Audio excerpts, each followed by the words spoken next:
What's up, everybody? Welcome to the broadcast. I want to give a big shout out to O'Shea Duke Jackson. Big shout out to the young lady, Tasha K. I've never met her, never spoken with her, but, I like her work. It's bad that she got hit with that lawsuit and got hit with that $4 million judgment. I wish she had had better lawyers. It was pretty clear to me very early on that was one of those cases that should have been settled. But nevertheless, she does get work, and what I see here is she presented a young woman with an opportunity to come on, and I'm talking about the video that you just saw. She presented a young woman who had an opportunity, who had some relations with some sort of friendship or interaction with Dr. Umar Johnson. And that young lady basically came up on Tasha K's broadcast and just blasted the man. What you saw earlier was a video of Dr. Boyce Watkins basically calling out a young woman for throwing all black men under the bus. And so here's what's happening. And I'm an attorney. We have other professional men here on YouTube. We have the Green Gorilla. We have Dr. Tiasan Johnson, Dr. Ronald Neal. We have several other lettered men on this broadcast. And so I can speak as to that fact. What I'm trying to say is, and there's a lot that's going to be going on in this particular broadcast, but for the most part, fellas, Dr. Boyce Watkins and Dr. Umar Johnson have spent their careers defending black women. Even the black women who have exhibited detrimental behavior, who've exhibited this stop behavior that many of us are complaining about. And shout out to the close kosher clinician too. But what I'm saying is, fellas, I want you to understand this, and then we're going to do the intro. We're going to come on in. They are turning on these men. Now, a lot of us call, Dr. Watkins a simp, and we call Dr. Umar Johnson a simp, but he's doing what human nature dictates that he's supposed to do. He's defending his women.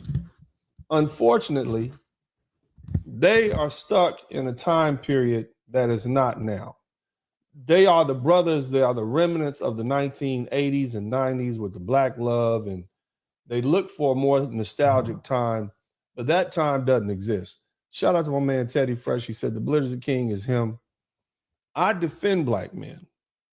And so I do have a conversation for these brothers.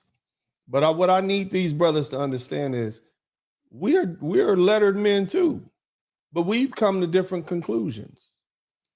You understand what I'm saying? Your Dr. Tiasan Johnsons, your Green Gorillas, your kosher clinicians, your attorneys here, of which there are several. We've come to different conclusions. We are part of academia too. And the state of Black America does not need men who will come in to save these women. Because you see what happens. You see your reward.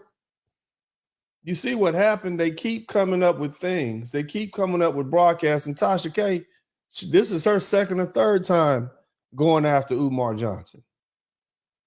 Why? Because they don't see you as someone that deserves, first of all, and I can't speak to her own motivation, but she is just so much out there on you, brother.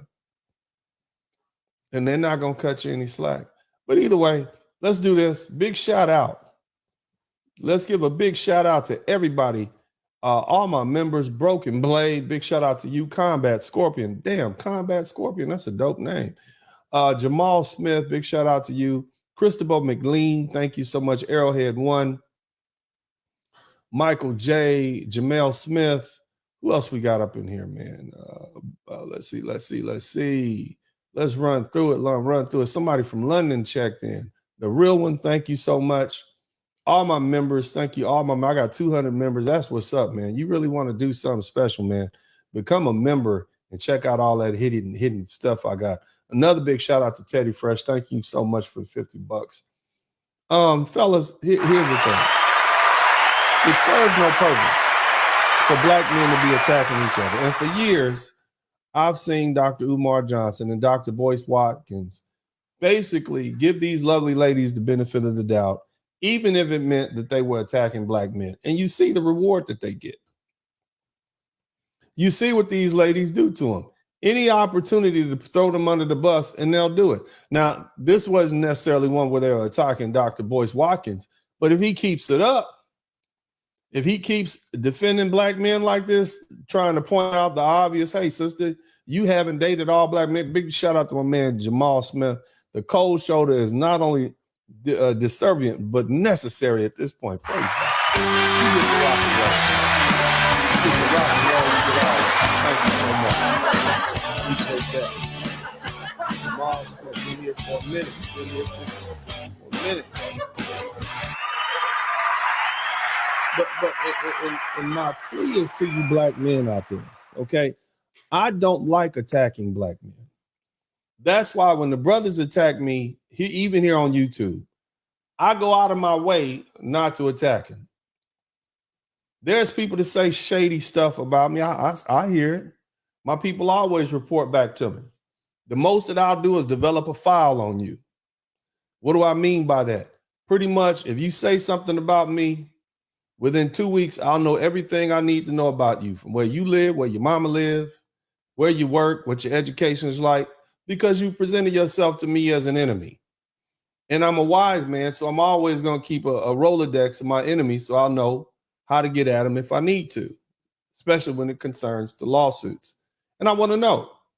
But for the most part, I don't act on that. And unless I actually, voice some offense or put up an offense against somebody, you won't even know I'm thinking about them. But the bottom line is I go out of my way not to attack black men. I defend black men because I realize that this is my side. No matter what, fellas, I'm going to tell you guys, no matter what you do, these women are eventually going to turn on you. You could be the biggest simp in America. You can be the hotep prince. The black woman is queen, goddess, and eventually these women will turn on you. Do y'all hear me? And you're hearing it now because they see you as an op no matter what. Is that what you young brothers call them, ops? You over there in the enemy camp. They spewing all this rhetoric and hatred towards black men, and then you over there saying, yeah, girl, you right. But they looking at you like you one of them. You're an op. The best thing for you to do is come together and defend your brothers. Come together as black men and show strength. Hey, you know what? You may not like us, but you know what? We all together in this. And so there's nothing you can do about it. That's unity. You go down with each other no matter what. It's just like you got a little brother. You got that little bad little brother, that cousin. He out there in them streets causing trouble. Everybody want to beat him up. But you know, you got to make sure your little brother gets home. So you stand with your little brother. You stand with your brother. You make sure that he survives that encounter. You make sure that, hey, you know what? I might not like what he did, but I'm throwing blows and I'm protecting my little brother. We running up out of there together. We not leaving. That's the attitude that you black men need to take. That's unity. That's being on code. And then you correct your brother at home. You provide the discipline that he needs at home behind closed doors. But in public, you demonstrate a solid front. What I've been seeing from Dr. Umar Johnson and Dr. Boyce Watkins, and even that young brother, what was the brother that apparently got called his wife? What's his brother? Derek Jackson. You brothers are off code. You're not helping. You're not helping the situation. You love black people. You love black women. You want to see the black family together. Well, you need to stand with your brothers. Period. You need to use all that wisdom and all that education that you have and stand with your brothers.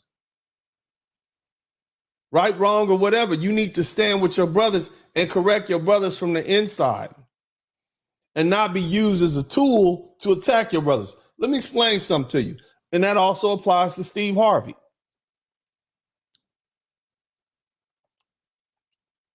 That also applies to every other one of these black dudes, all these entertainers, because eventually, man, they going to turn on you too, brothers. That's what I'm trying to explain to y'all. That's why Uncle D is 100% down with black men. And I make it known every day. That's why I don't have these problems that a lot of you other folks have. When the shit went down with Pearly Things, the young white girl, everybody know Uncle D is 100% down with black men, period. That's my lane. That's the only lane I maintain. And if you stay in your lane, you won't get hit. You understand that? Y'all can take that. Bars. Y'all can take that and put it on the t-shirt. Stay in your lane and you won't get hit. I protect black men. I am an advocate for black men. That is my natural course because I am a black man and I have 3 black sons. That's what you black men should be doing. Dr. Umar, you were doing great when you were advocate for little black boys. You were fantastic on that road. But the minute you try to go off and do other things, you're making a mistake.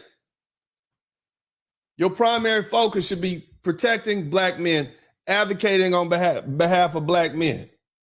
Black women don't need you. They don't want you. All they're going to do is use you and discard you. The minute you start speaking freely, like Dr. Boyce Watkins did, look at the comments under when he said that. Oh, this young woman needs to, she needs to choose better. We've been saying that for years. You choosing Pookie and Ray Rays instead of these good men. But you know, they're going to begin to attack you because they don't want to hear that. It's a lost cause. Let the women talk to the women and the men need to talk to the men. See, let me explain. So let me go ahead and set the tone so y'all know what we about to do up in here, man. Y'all hit the number 1, but we need to go ahead and set the tone. There you go. Cause recognize I ain't playing ho. If you violate off the top trick, you gotta go out of hell in a lot of shit. And I'm about to flip. Now I think it's time to show you bitches who you fucking with.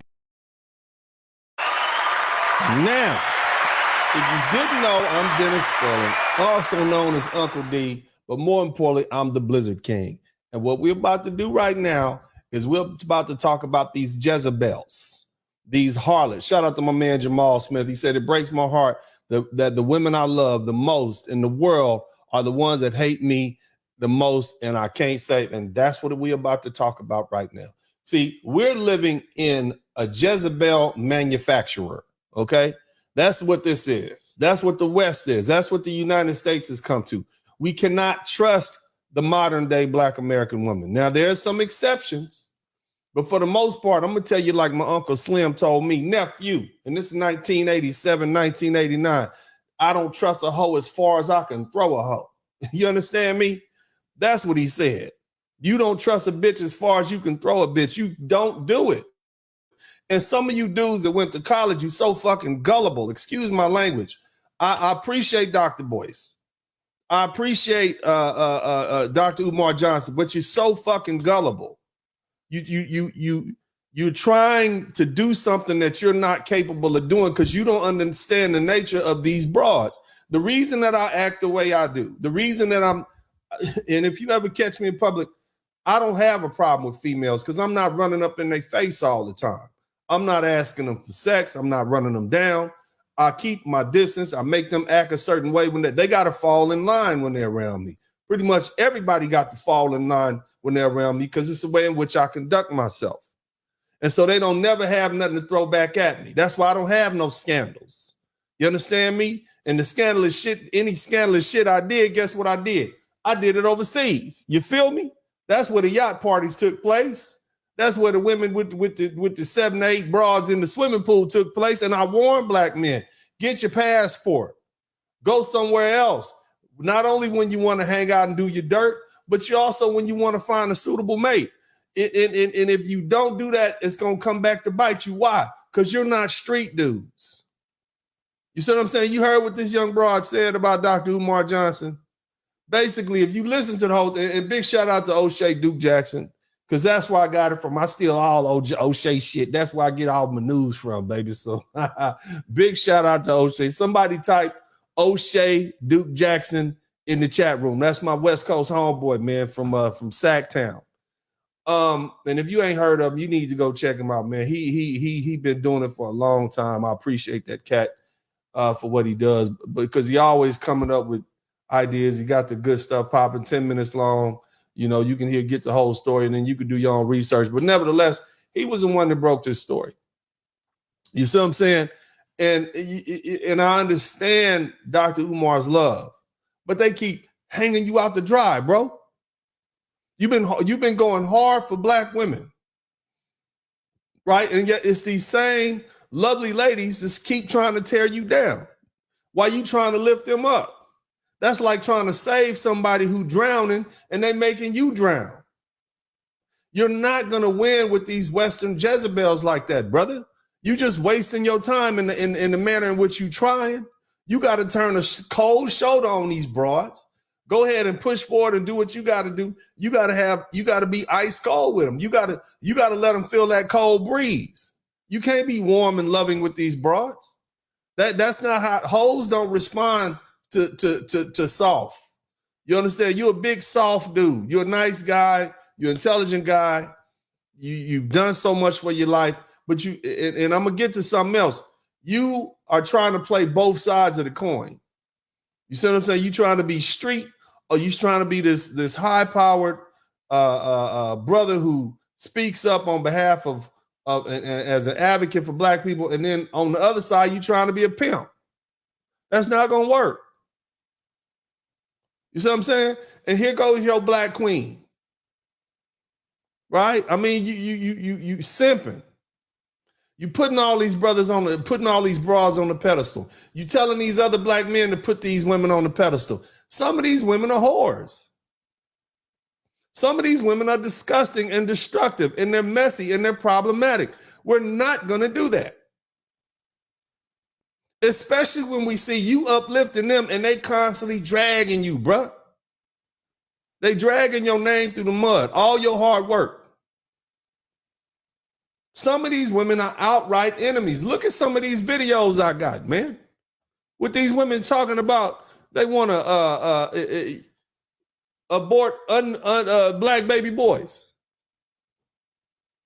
Constantly using your past and throwing it up in your face. Now, I'm going to say this, bro, and I love you. I don't give a shit who you had sex with. I don't care. But we do have a problem with black men being a slave to sex to the point that it's affecting their professional life. This basketball coach, Ume Ndoka, you banging the vice president's wife for the Boston Celtics and lose your goddamn job and get embarrassed. You got to control that. And that goes to all you black men.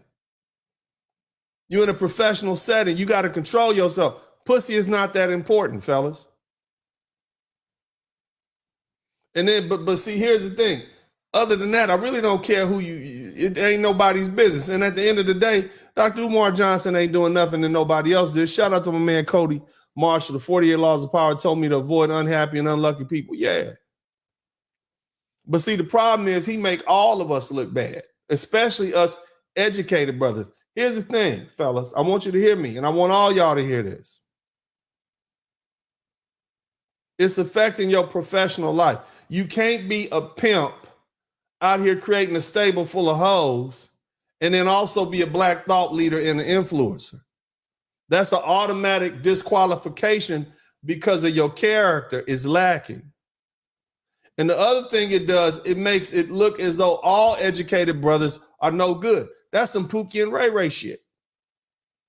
Either you're going to be a doctor of psychology and a black thought leader and an advocate for black people, or you're going to be a player and pimp. You can't be both. I did a broadcast on this. Do you guys remember when I talked about being the man about town? Look back through my analog. Look back to my catalog. The man about town. And I talked about the difference between day people and night people. Somebody type that in the chat room. Day people and night people. Type The Man About Town. Look at that series. Type day people and night people in the chat room. Go ahead and do that.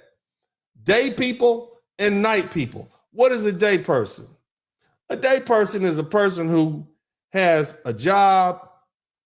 They work at, they are accountants, they're lawyers, they're doctors, they're judges.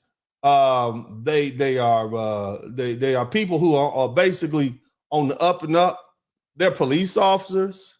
They are military guys, veterans. They're truck drivers. They're people with jobs. What is a night person? A night person is a club owner.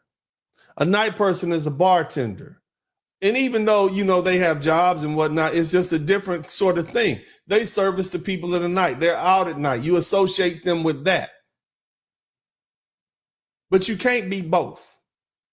You can't be a pimp and a psychologist at the same time, Dr. Johnson. Love you, bro. Love your work. Been to some of your stuff. I've been on the panel with you. I had a judge that I used to work for back in 2001. His name was Al Gray.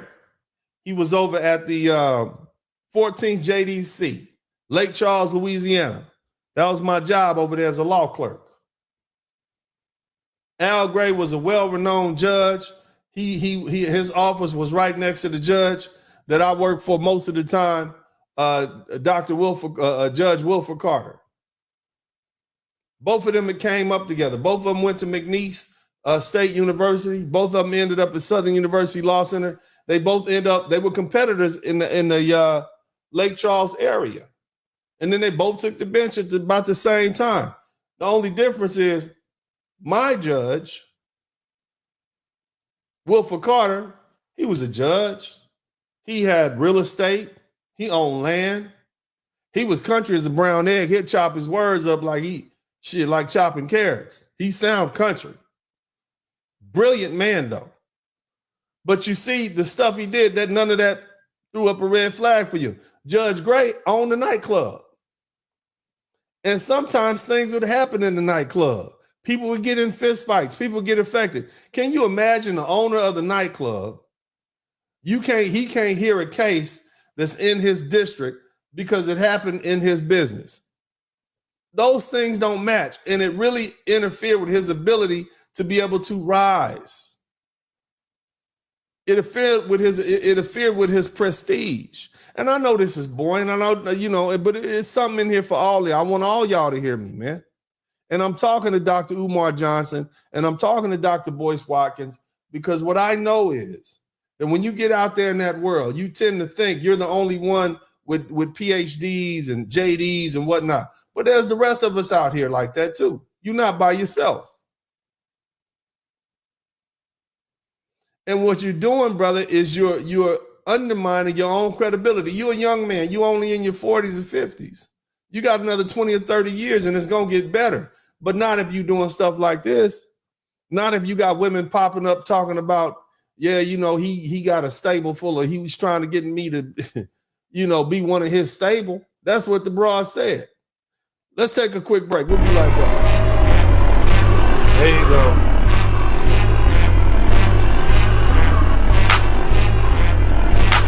I like that clap. Woo!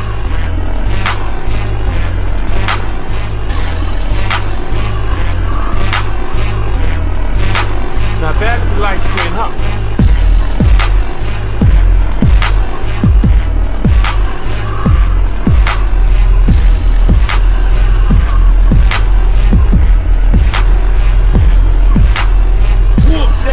Our women, brothers, these same women that you're willing to put your life on the line for.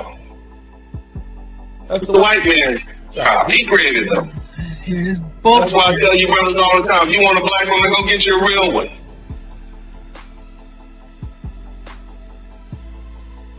Why do you think these women are so quick to side with the white man when it's time to call the police on your black behind?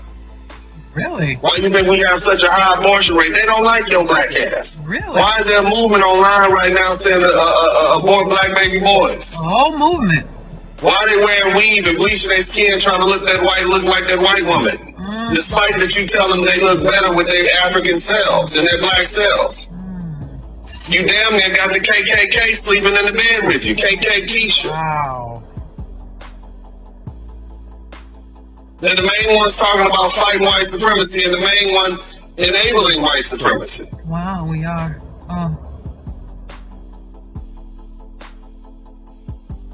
These same black women talk about the black man oppressing them and manipulating them and controlling them. What was your mother, Attorney Spurling?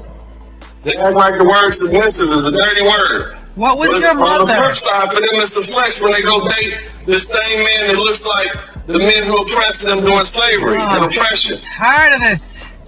What was your mother, Attorney Spurling? The level of delusion is incredible. Your mother was delusional. These are sellouts, brothers. Huh? And I thank God that the Most High in this age is exposing them for who they are. You are trash. But more importantly, brothers, there's no way you can produce a strong, confident, proud son, a proud African son, a proud black son with a woman like that. Or a woman like your mother, right? God has cursed her womb. Oh, to only be able to produce the very men that she hates. You're cursed too, Attorney Spurling. And that is a horrible place for a black male it's so child. horrible. Shut up. Shut up.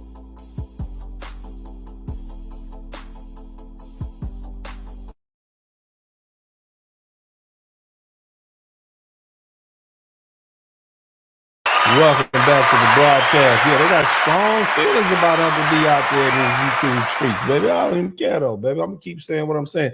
But anyway, so we talking about Dr. Umar Johnson, and I'm showing you guys how these ABWs are turning on their black male protectors. I've said this for years now. Brothers, you got to stick with your own. You got to be on code with the brothers. You got to protect yourselves because you're all you have, period. That's it. You all you got. And the minute they are able to come in and divide us and we can't come together and speak as men, even in our disagreements, it's going to be a problem. Here's the thing. Dr. Umar Johnson is known for telling these lovely ladies that they should look out for certain men. And they'll co-sign with these, he'll co-sign with these women, you know, about how brothers are coming up short, how they should treat the lovely ladies, how they should only marry black women. You see what I mean? How the black woman is the queen goddess and do no wrong. Right? And he tells these women that, and in doing so, he's taking advantage of something that he knows about black women, that everybody in the world knows about black women, that they have chronic low self-esteem. They don't like their skin color, even though they say they do. They don't like their hair texture, which is why they always gluing and weaving some other woman's hair in their head, or it don't look like the hair that naturally grows out of their head. And yes, white girls do it too, but the hair they weave in their heads look like the hair that naturally grows out of their heads, which means you don't like yours.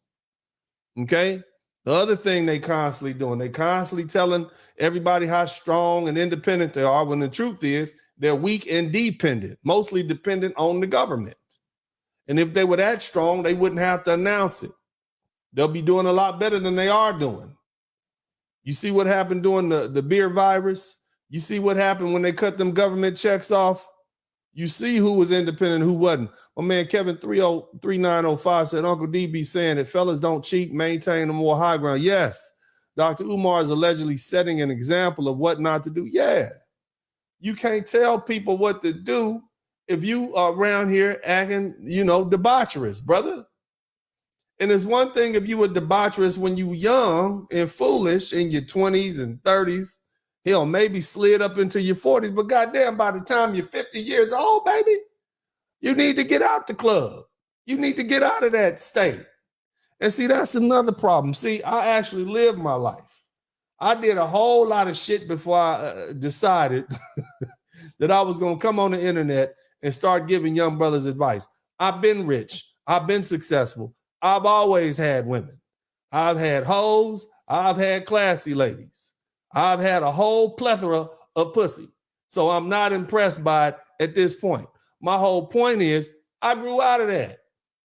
And so now you can look at these young boys and I'm going to say, look, man, just do a little bit of that, but you need to understand where you headed. You don't see me now that I got, and hell, I don't give a shit about this. Some people, they get popular on the internet and then they get to acting brand new, man. It's like a rapper with a new rap contract. You see what I'm saying? You finally getting attention from these broads and now you let it go to your head. I've been done that. Been there, done that. I always been the man. Captain of the football team, always 6'4", 6'5". I've always had that shit. To the point that wasn't even my focus. I wanted my money. You see what I'm saying? I wanted some substance to go along with the floss. You see? But a lot of these dudes, they've been educated. I mean, imagine how long it takes to get a PhD, man. You got 4 years of college. Then you probably got another 6 to 8 years of 6 years. Some people, I'm going to say 6 years to get your PhD. So by the time you get going good, by the time you get out of school, man, you 28 to 30 years old. You understand? It takes 4 or 5 years just to get your money up, right? And then another 10 years to really get your money up. It don't really start popping for you as a person until when you go through the education route, until you get in your late 40s, early 40s, sometimes late 40s, especially if you go on the academic route. So these dudes are just now coming into their own.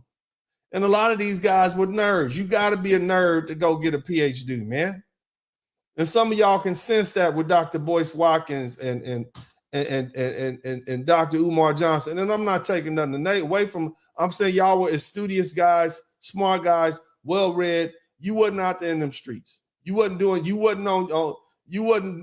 and raving. You might have passed by some dudes doing it, and you might have inherited some of that secondhand smoke, but that wasn't your life, or you wouldn't be who you are. You have criminal records, you'd be locked down, be missing teeth, bad health, stressed out. That's where you would be. You see what I mean? And I know that.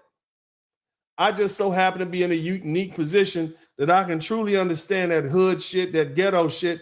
But I said, no, I'm going to shed that and go be a lawyer and be the best I can be and make my people proud of me. You understand what I'm saying?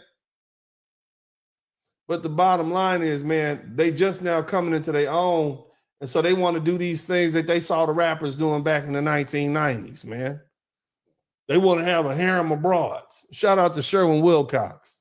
They want to have a whole, but it's too late. That's what you sacrifice to get what you get. You're respectable men. And I'm glad, and I'm not talking necessarily about Dr. Boyce Watkins. I'm talking about Dr. Umar Johnson because he's become a big target of these ladies. You understand? He's become a big target. They use him to assassinate the character of all black men. See him?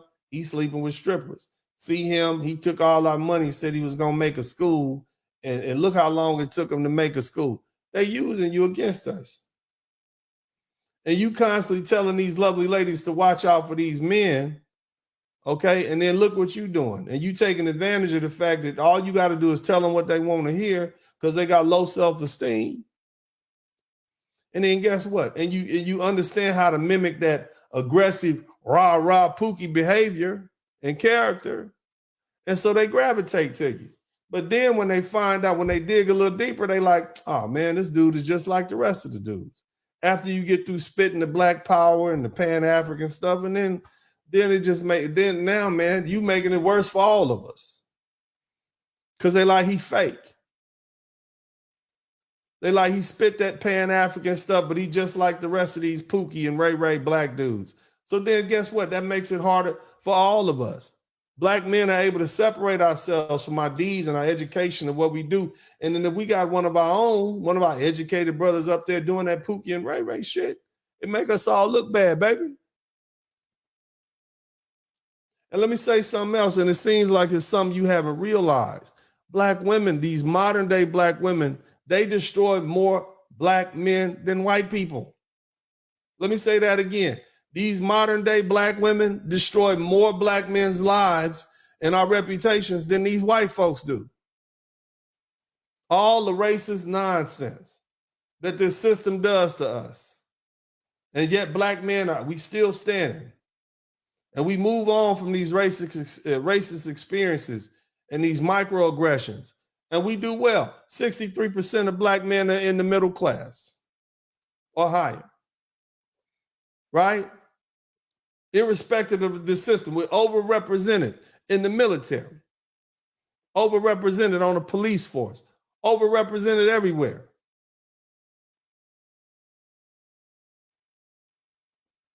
As soon as, but check this out. As soon as these lovely ladies have an issue with a black man, they want to wipe us from the face of the earth. They're the ones destroying our reputations, brother. And you are getting it too. You thought you were going to be saved because you defending these lovely ladies in their debauchery. They'll destroy you too because you're closest to them.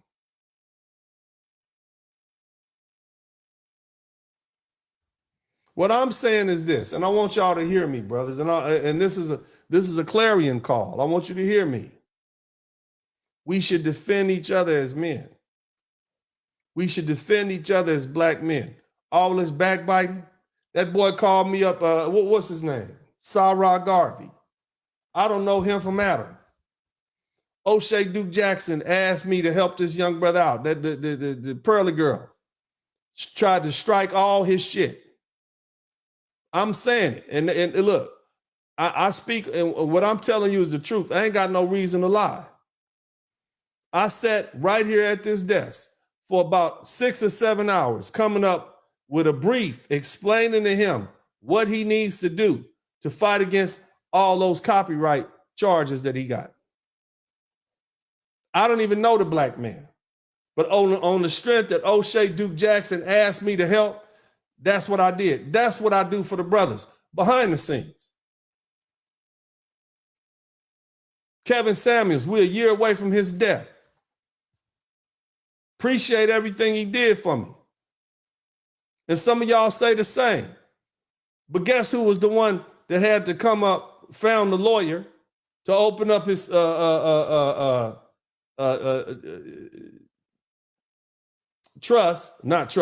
up his estate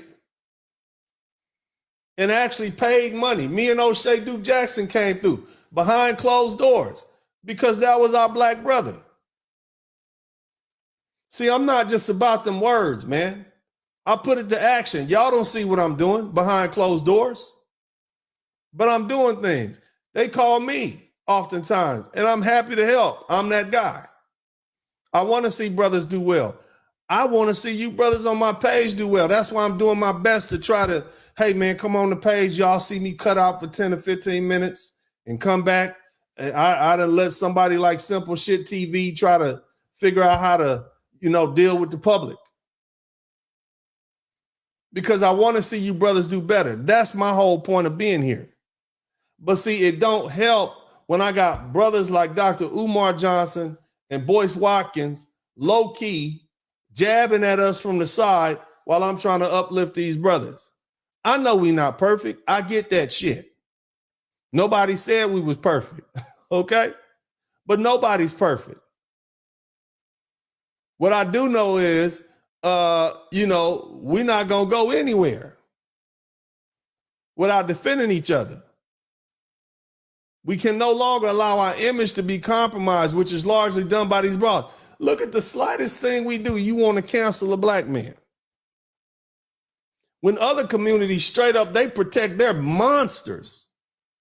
Dr. Umar Johnson ain't even did that well. Okay, so he banged a stripper and got a couple of baby mamas. What's the big deal? I get it. It took him a little longer to get together, get his school together. It's my understanding he got it built up. Okay, what's the big deal? But see, here's the problem. And I'm going to talk to Dr. Umar Johnson and the rest of you simps out there, man. Dr. Boyce Watkins and the rest of y'all.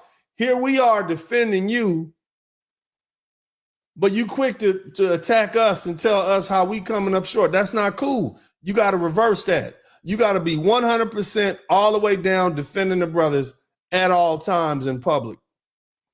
If you want the brothers to be 100% down defending you, the same thing my people do for me on this page. I don't know these 60,000 people on my page, but what they do know is I care about them. What they do know is when shit get hard, I give them the ammunition they need to fight back. I'm passing out bricks and bats over here. When they was talking about the brothers exercising their freedom to fly and go overseas and see what the world is offering, and they was calling the brothers all these horrible names, pedos and sex tourists and all that. You see Uncle D came up with the ammo. Here's the book. Let's look at this book written by this young lady. It said these lovely ladies are going down to Jamaica getting their backs blown out. And guess what? Shut all that down. That caught on like wildfire. That's what I do. Protect my brothers. And when your brothers know that you are willing to protect them and you're willing to go all out and you got their back, they'll protect you. That's being on code. My man, Big Man 7917, the lovely ladies have killed 20 million black people through baby deletions. Yeah, that's true too. You see what I'm saying? Who else we got up in here, man? I saw one more. I want to get that in. The Creole King, thank you so much for the super sticker. I appreciate that. But you got to have our back. That's what I'm talking to is Dr. Umar right now. You got to have our back, brothers, because you see these lovely ladies are coming for your throat.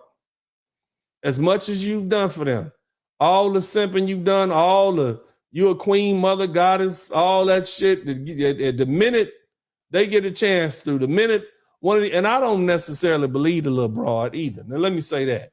I want to make sure I don't necessarily believe what she's saying is true. I don't see any fact. It's just woman talking. You see what I'm saying? But you do see she was given a platform and she was willing to put your business out there to besmirch your character. You see what I mean? Hell, even men of God, with their amazing works, they have flawed characters. So I'm not going to hold this man up to any higher standard. But what I'm saying is, bro, you got to be down with your team and you got to realize who your team is.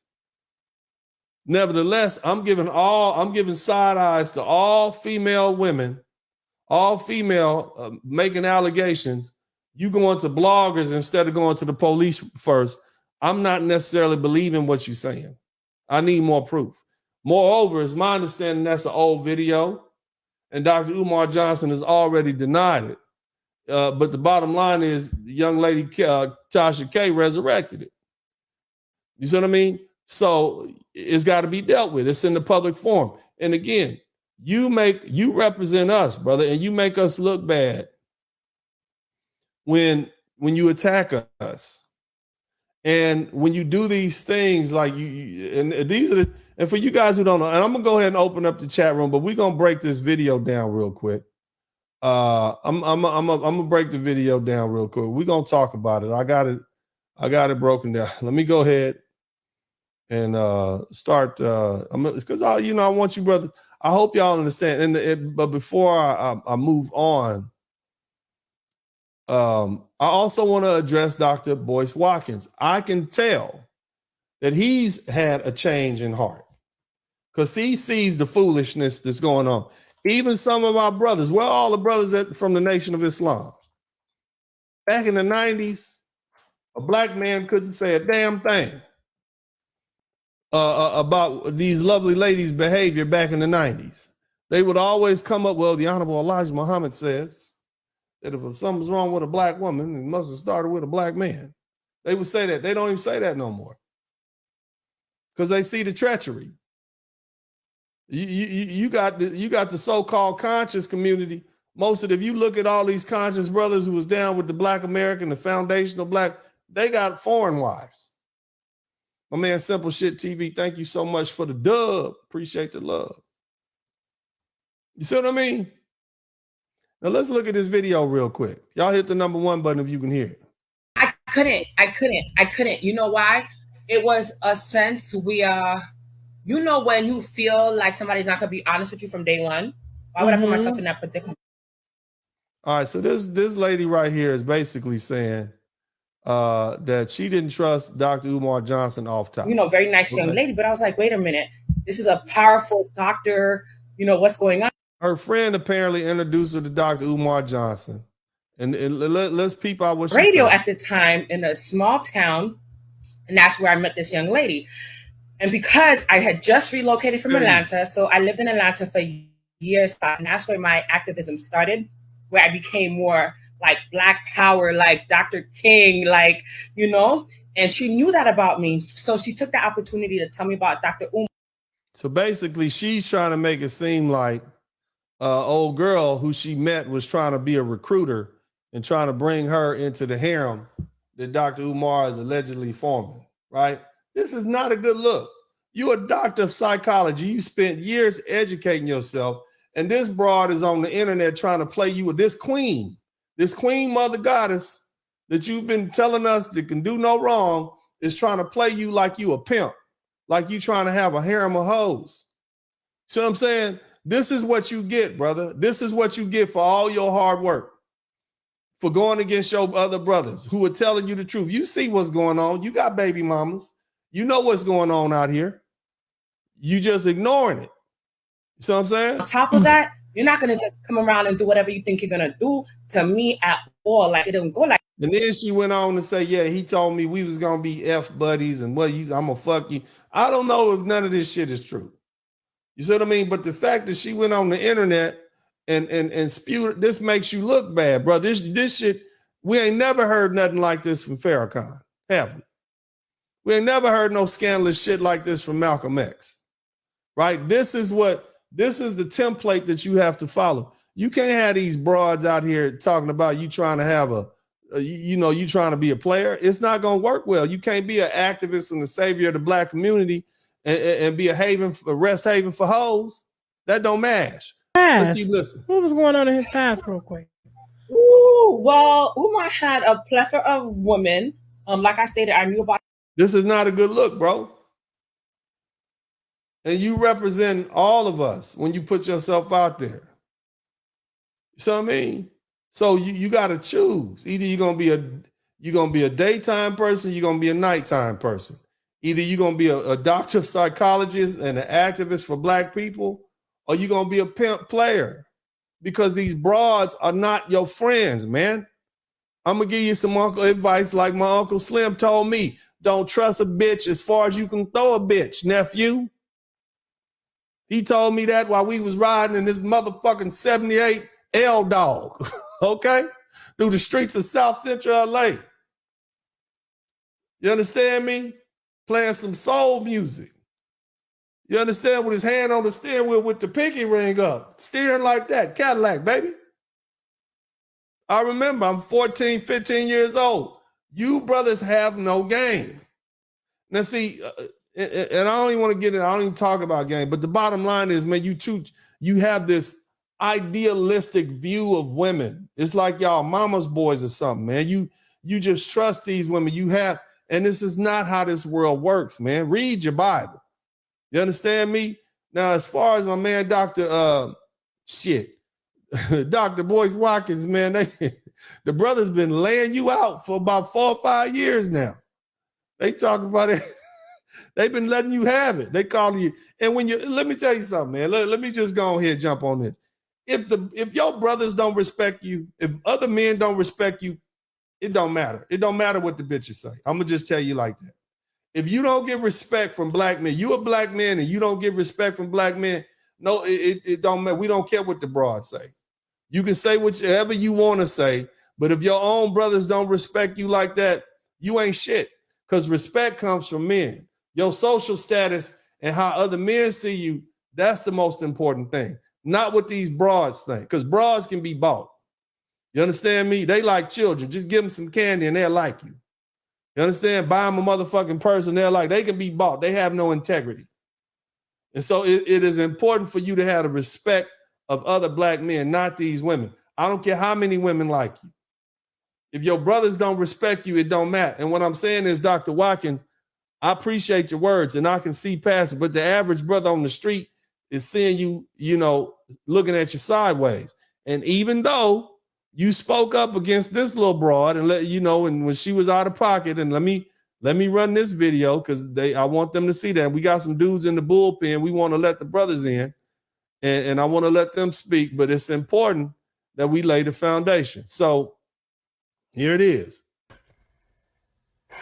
I am so effing tired of the amount of emotional labor that comes with dating black men. I am so. All right, so blah, blah, blah. She complained about black men. I'm going to go get me a white man. That's basically what I needed to get a white man. Okay. Dr. Boyce Watkins. And I've very rarely ever heard him chastise these lovely ladies in public. And so for me, maybe he's done it before, but this is what he's doing, right? And this is a surprise to many of you guys. That listen. Right there speaks to a type of dismissiveness and even racism or stereotyping that plagues our community. I'm going to tell you now, they're not going to like that, Dr. Watkins. You can't on one hand be defending these lovely ladies, okay, and then on the other hand, be attacking them. The women are not going to like that. Even though what you're saying is true, you got to pick a side. You see what I'm saying? And I understand you're intellectual. You want to be able to argue both sides, blah, blah. You in this world that we're living in right now, you got to pick a side because the line is drawn and black men are on one side and these lovely ladies on the other side. Now, there are some good righteous sisters that are smart enough to flow with the brothers because they recognize, nah, I'm going to go with these men over here. I'm not going to be like these strong, independent ladies over here who are going to be left out on their own. But it's not too late, brother, but it would be the same as if Derek Jackson all of a sudden start talking bad about these lovely ladies. We gonna laugh at him, and the lovely ladies are gonna assassinate his character. You see what I mean? Because you don't have a track record of standing with the brothers. And see, this is not a message for Dr. Umar Johnson and Dr. Boyce Watkins. This is a message for all you other men out there who try to be fair-minded and straddle the fence. Nigga, this your motherfucking side over here with us. And if you want to be on that side, it ain't going to be no coming back over here. This shit is damn near gang related. You understand what I'm saying? We in prison, nigga. This is your car right here. You ride with us and you ride with us forever. And you be down with us 100% no matter what happens. And then if you got some criticism, you can come at us. But you can't play both sides, man.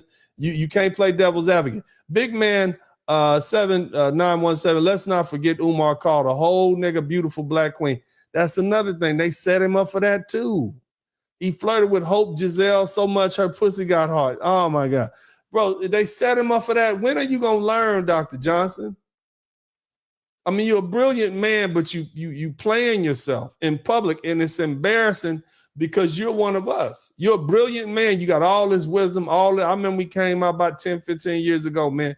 Shout out to Durbin White. Thank you so much for the $85, man. Appreciate you, man. My man Timothy Blewett. This is Sonny Liston lookalike with a wig and lipstick. Is she serious with the story? Hopefully Umar's got standing. I don't necessarily believe what this woman is saying, man. I mean, she don't have proof. But the fact that they saying it. See, they never said this stuff about, Minister Louis Farrakhan. They don't say this stuff about Malcolm X. You see what I'm saying? These are the leaders that they had in the past. That's why when they died, wow, we had to really reflect like, wow. You see what I mean? But whatever Dr. Umar Johnson's works are going to be in his life, it's going to be undermined behind his private life. Look how they trying to dig up Dr. King and this white woman and these side bitches that he allegedly had. You see what I mean? You can't do that. And then for Dr. Boyce Watkins, the brothers are always going to look at you side-eye because they've seen you simp for these bras so long and attack us. And right now we need a unified front. It's a lot that it's so much, man. Black Samurai, welcome to the broadcast, man. What would you like to add to the conversation, bro? Thank you for having me here, Uncle D. Can you hear me? Can everybody hear me? Yes, sir. I can hear you fine. Yes, sir. Well, what I say, Uncle D, this is the chickens coming home to roost. You know, I think we had several conversations in the past about, you know, Umar Johnson and about Boyce Watkins, you know, but this is turning around and coming back now. This is the normal behavior of the ABW, you know, and it's not surprising to us because we've been through it. You know, we know what these wonderful ladies do on a day-to-day. Now, if it's going to get to the point where every man that's gonna, go to bat for him on, because these are putting their reputations online. Wow. You in my field of profession in accounting, you know what I'm saying, professional. I mean, your image is everything. Like, you can't be out here doing certain things because people rely on you to have fiduciary duties to hold their money and take care of those things. You can't be running around in the streets with hoes and pimps and drug dealers. And come on, man, that's a bad look. And he should know better. He should know better. Here's the thing, man. If you look back into the history of Dr. Umar Johnson's school, he had some football players that was going to line him up with $1 million some odd dollars, an investor. And then the news broke about this conscious stripper broad. You see what I'm saying? Let me lay it out like this, man. Let me. Where my Bible thumpers at? Somebody type Bible thumper in the chat room. Where my Bible thumpers at? Do you motherfuckers not know the story of Samson? Who took him off his pivot? You see what I'm saying? She his weakness. Do you all not know the story of Adam and Eve? How she took him out? Do you men not know the story of Solomon, the wisest man? It's these broads you got to look out for, man. These broads don't care about you, man. They'll chop you up and light you up and laugh about it. You understand what I mean? You got to be careful with these women. That's why I tell you dudes all the time, look, man, don't even think about getting in a relationship till you get older. Because what does that do? You got your own shit and you mature enough to handle. You not be, what's the name of that shit that bedazzled when they put all that shiny shit on them pants and shit? You not be dazzled by these broads at that age. You shouldn't be. You should have had enough vagina and enough attention from women that you can see this woman straight. You can put your bifocals on and see through her bullshit and see what kind of demons you're going to be dealing with. Because believe me, your woman is going to come with some demons. Even if she's a virgin, fresh out the box. You see what I'm saying? She's still coming with some manipulation and some shenanigans. That's how they made. But in a situation where you got a man, Dr. Umar Johnson, the whole of Black America knows this man, and he constantly getting assassinated in public. You see what I mean? It's to the point it's hard for us to even defend the brother. And I want to defend the man because he's a brilliant man. I've learned so many, like the little African things that's good. And he speaks the language of the common man. But bro, you keep letting these broads in and they keep destroying it. You keep turning around attacking us for checking these broads for being debaucherous. And then they turn around. It's a vicious circle. Let's get my man Pharaoh Ishmael up in here. Welcome to the broad. A big shout out to Mr. Allen. Thank you so much, brother. What would you like to add, Pharaoh Ishmael? Yeah, how you doing, Uncle? I'm doing good, man. Let me show y'all something, man. I earned my my 4th stripe today. It's for you guys who don't know, man. I've been wrestling and falling out on the what year? It's October of 2021, and it took me damn near 2 years to get my hard body. It's jiu-jitsu is not a young man's sport, but I'm doing good. I'm feeling healthy. I'm losing weight. I'm back to boxing now. So thank you so much for inquiring, brother. I appreciate that. But let's go ahead and proceed because I want to get to Mr. Allen because I think he understands exactly what the fuck I'm talking about when we dealing with with dudes that get brand new when they finally get a little status and get new. You see what I'm saying? But anyway, go ahead, Pharaoh. Please, brother. Go ahead. I wanted to say, like, you asked about the Nation of Islam, bro. The nation. Yeah. And the deal is that nowadays, a lot of these brothers within the Black community, either the Nation of Islam, like the Black Muslim community, I meant to say, like they can be Nation of Islam or they can be 5% Nation. A lot of these brothers, they now waking up and realizing that they don't have to settle. They don't have to settle in Babylon for some women who are now tools to destroy them. So, and that's with me, because being a passport bro and at the same time being a Black Muslim, I get the guilt trip and the sign language thrown at me all the time. Like these Like but I do have brothers who support me as well. I do have black Muslim brothers who support me because they realize that this place isn't the only place where you can find strong black women. They realize that there are more stronger. Yeah, they realize there's stronger black women in Africa. There's stronger black women in South America, even black women in Asia. And they are now wising up and saying that. It's not even that, man. The thing is, bro, when you got so much to lose, you don't open yourself up like that. Let me get my man, Mr. Allen, in. Mr. Allen, you ever hung out with a dude, like, and I know you're a man of experience, you've been around the world. You ever hung out with a motherfucker that ain't been around no bitches, ain't smelt not one hair on the pussy? You know how they act? Yes. They act like they act like they've been walking through a desert. They eyes this big. For weeks, right? It's a motherfucking swimming pool, and they just jump down to their swim trunks and just dive in and splash water on everybody. You like, calm the fuck down, son. It's good.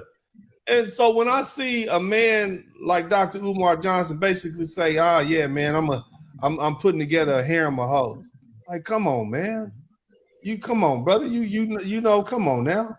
And you open yourself up and look, even if what the broad said wasn't true, she's a big wide back bitch. It ain't like it's a fine bitch. You know what I'm saying? It ain't even a fine motherfucker. You got this big ugly wide back linebacker for the hefty hoes out here telling the world you is trying to make her part of your harem. That is not a good look. But anyway, Mr. Allen, man, go ahead, brother. Anything you want to fill in on this story, you welcome to give it to us. Go ahead. That was a big bitch. I ain't gonna lie. That was a big bitch. That was a real big bitch. I would be more embarrassed about that. Don't you lie to these people on me like that. God damn, bitch. But quick story. Yeah. I had a homeboy, right? We met in high school. Mm-hmm. We got married. A year later, I got married. Mm-hmm. He was never good with women. Yeah. Right around the time he started getting divorced, a couple years later, I got one. Mm-hmm. But while he was going through his whole story behind that shit, bro. Yeah. While he was going through his, he was dating or whatever, and there was some young broad that came over with her friend. She's like, "Oh my God, you got some tree?" He's like, "I got the tree." He ran out, bought a big ass bag of it. The broad came through with her friend. Yeah. Her friend just had a baby like 3 days ago. I'm like, wow, that's what's up. This what you doing, bro? And they blowing trees? They blowing trees. Then turn around. Goddamn. Go ahead, bro. Go ahead. Then turn around. I just so happened to come over that day, and he was like, "Yeah, man, I got these chicks coming." And I was like, "Okay, go. All right, bro. All right." Long story short, the broad was trying to take the tree, roll her up some and leave. He didn't know how to respond to her, so I stepped in. Nah, baby girl, it'll be here when you get back. Right, you taking that to blow up with your man at the house. Exactly. Daddy, right. And he was looking stuck.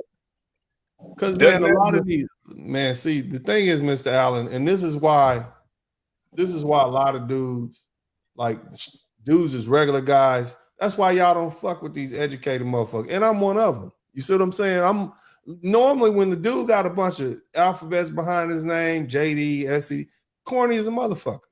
Right. You see what I mean? The crazy thing is, and I'm gonna give you a little insight into my life. So, you know, my fiance is working her way through law school. You see what I'm saying? She up there, she doing good. And Mr. Garvey, you got to come on back in here. We need Mr. Garvey. I'm about don't you? Oh, we need you here. I need because this is your area. This is your mother.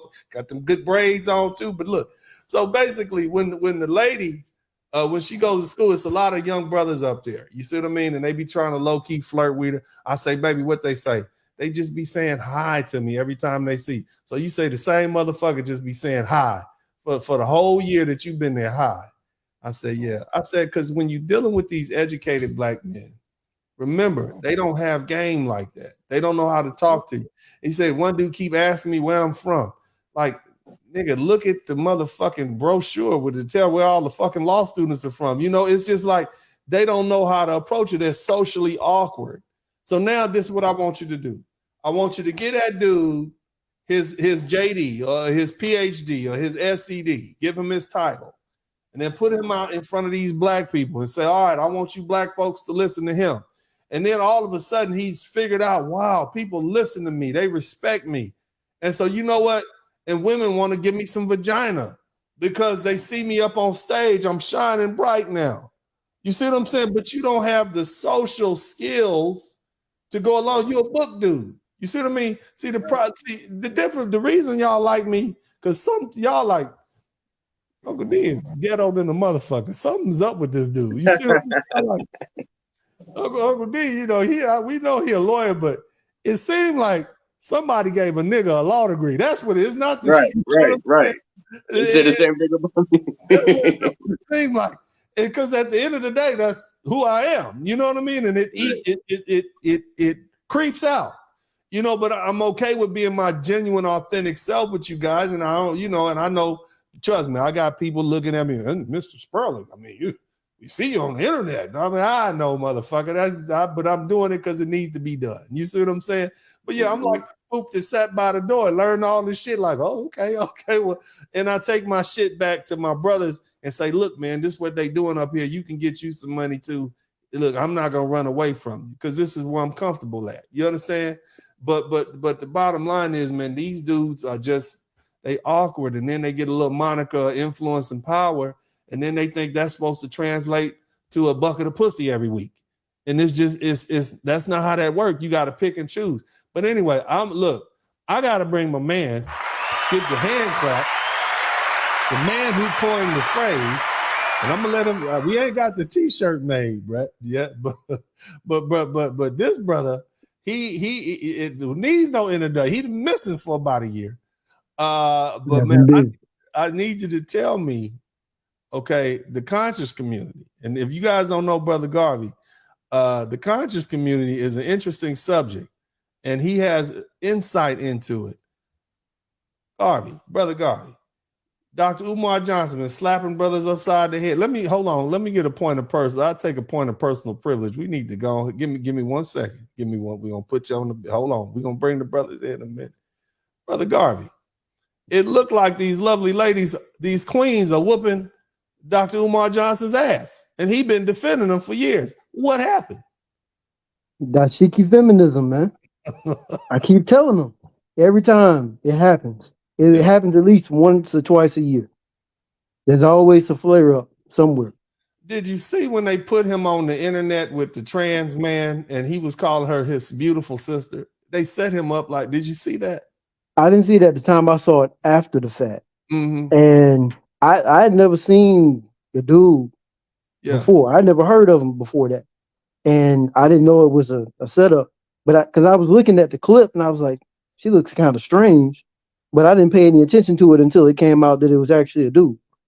When is this brother gonna learn? When is the brother Garvey? When is this brother gonna learn that these lovely ladies the lovely ladies that maybe used to be around in the 60s and 70s are not the lovely ladies that we have now, as far as the conscience?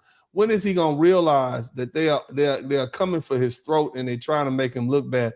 And explain to us why. Explain to us why these women would do that. If you got a man who's willing to defend you, which is what Umar Johnson is, why are they going so bad to make him look bad, man? Explain that. Talk to us. Well, see, this goes back to the idea that whatever you do as a black man at this point, you're supposed to do it anyway. You know, you go out there and you jump in front of a bullet and die, you were supposed to do that. It can be a woman you don't even know. Like the guy who died in Texas at the gas station. He jumped out. Old girl was getting her ass whooped. Try to stop the guy. Guy goes to the car, gets the gun, shoots him. He's dead. She jumps in the car with the boyfriend that was just beating her head in. But he was supposed to do that. And so I think this last week. That's what that. It's been so many. But go ahead, brother. Please continue. Yeah, you're just expendable. And see, I don't think Umar can do anything. Like, there's no pivot. You know how like you get into a position, like how you've been training, right? Yeah. Certain times a guy can get you into the position where you got to tap out. Even if you don't want to reset the fight, you got to tap out. And that's where Umar is. Like, there's no pivot. He's in too deep. Now you gotta explain that. Shout out to Cerebral Inquiry. He said, and good ain't please rid them of thy social awkwardness. Praise Moses, praise God. Yeah, they you gotta explain that too, because it makes no sense to me. Why would you keep defending a group of people that are downing you every time they get a chance? You got Haitian broads down them, Black American broads downing him. You got strippers and fat bitches. This they king. He defends them all over the internet. Even makes himself look bad in front of black men because we looking at you like, dog, come on, man. You don't see you got 2 baby mamas. You just told us a couple of years back that you was getting handled in child support court, and you still out here defending these bras and this bad behavior. Don't he? And you telling what you telling us, bro, is that he can't. He has to continue this course. That's what you telling it. Go ahead, please elaborate. I mean, there's no way, because like if he does, his platform is done. That's his problem. Like you can't rebrand from crack to Whole Foods. Like you can't go from slinging crack to Whole Foods. Like that's where he is. That transition would be that big for him. Because you're the prince of Pan-Africanism. How far back can you go to actually get yourself in a positive position? Are you talking about all black women? That's you're the prince of all the black women. You're defending them everywhere, and everywhere they try to kick your ass. So what do? Right. You can't become the prince of Southeast Asian women. That's too much of a switch up. Now I can do that because I told black women, "Hey, get your ass out of line. I'm out." And you see me, I'm out. Right? Now black women are my preference, but I'm not out here going upside black men's heads. I want brothers to do whatever's in their best interest with whatever woman is going to work with. Umar's never had that platform, and he said too much to even try to have that platform now, because we're not going to believe him, and black women will attack him for that. So he's damned if he does, damned if he doesn't at this point. So here's the lesson, and I'm glad you came here and brought that in. I want you brothers to understand, from the moment y'all met me on YouTube, I've always been an advocate for black men. Moreover, I know I got Jamaican brothers, Haitian brothers, but I've always said I'm an advocate for black American men. I keep my shit real focused, real narrow. Let me tell you why I do that. I was writing a paper back when I was in college, and I was going to talk about, like, I don't know, some big vast concept. You said, no, you need to narrow that shit down to one issue, because that's all you can deal with in your life. And you need to make sure it's something you believe in strong enough and that you can stay on it. See, he bit off more than he can chew. That's the first thing I think about.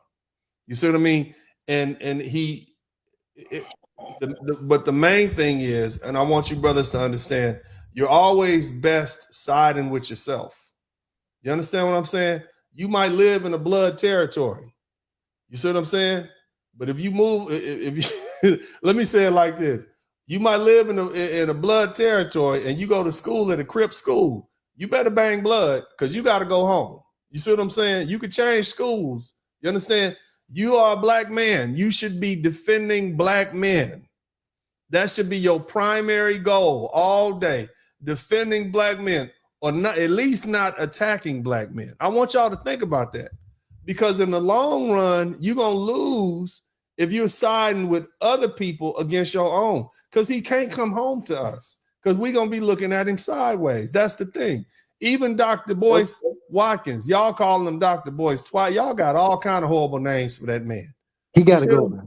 Yeah, and y'all don't trust him. And he can't come home because he spent too many years pandering to these lovely ladies. I believe Kevin Samuels used to call them panda bears. But so what I'm saying is, for you brothers, I want you black men to live. Here's the lesson. They are roasting Dr. Umar Johnson every chance they get. They are going to begin to roast Dr. Boyce Watkins because he's done too much pandering. And Brother Garvey laid it out perfect. You've gone too far to come back. That's your lane now. Early on, I said, stay in your lane and you won't get hit. You black men, number one, protect yourself, protect your interests, and let that flow forward and protect the interests of other black men and black boys. If you stay in that lane, you'll be all right. If you stay in that lane, we'll be all right. I know we're not perfect. We got assholes. We got drug dealers. We got niggas who ain't shit. We got all kind of, but you know what? Still, those are your brothers. That don't mean you can chastise them behind closed doors. Cool. We supposed to be able to hit each other in the fucking stomach. Nigga, you fucking it up for everybody. But in public, we have to put forth the solid front, just like everybody else does. Brother Garvey, go ahead and give me a little bit more, and then I'm going to go to Ronan, and we just going to open this thing up because we got some brilliant minds in here tonight. Brother Garvey, go ahead, please. Now, I was going to say, I was headed the way Umar was. Like, I was planning on being out here, like speaking, because I've taken public speaking classes and all that. Yes, sir. And I knew a little bit of my history, and I wanted to go talk to some elders and get myself ready for what I wanted to do. I had a whole little campaign I was about to kick off. And I was in a relationship at the time with a woman I went to school with back in the day. Good woman. Yeah. But she told me, she was like, I'm too westernized. I don't think I can be what you're saying you're going to need in a woman. Yeah. And that was pretty much like we kind of knew the relationship was going to end. And I don't think the relationship would have stayed together anyway.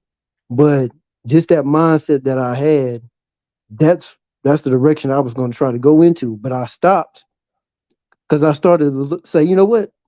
It shouldn't take this much effort to get these women in line.